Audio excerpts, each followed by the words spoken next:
And I'll say that I've faced my share of skeptics among architects and developers when I talk about modular. They say, well, modular, if I try to go modular, I'm just going to have an ugly building that's rectangular in shape. And I don't want to do that. I want my building to really make a statement.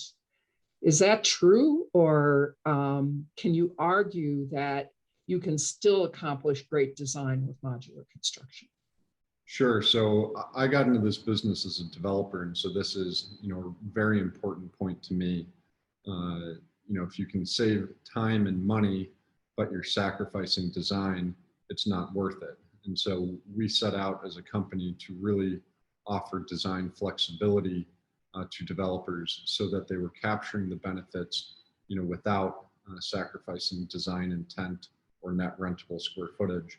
And I think our projects that are complete, in process, in the pipeline speak for themselves in terms of design flexibility.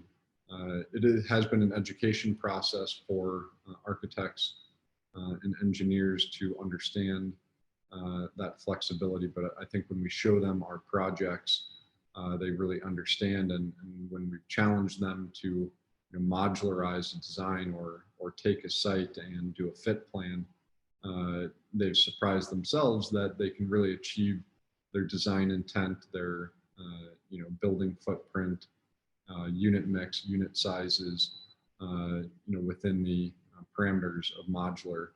And a few of our projects, really show the flexibility in terms of building shape and size, unit mix and unit size and layout.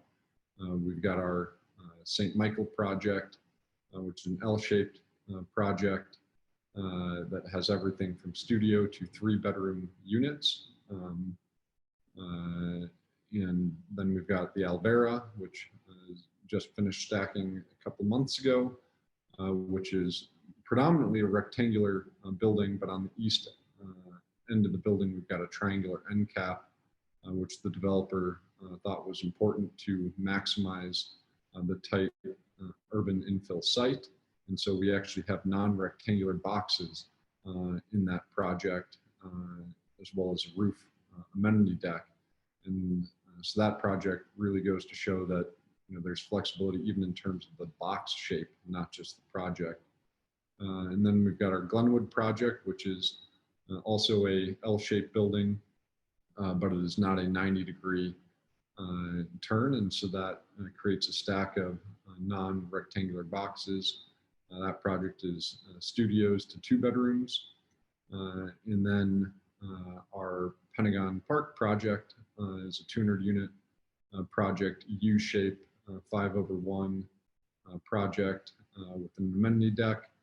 And again, every unit from studios to 2 bedrooms. And so these several projects really show the flexibility of both the building shape and size, as well as the unit mix.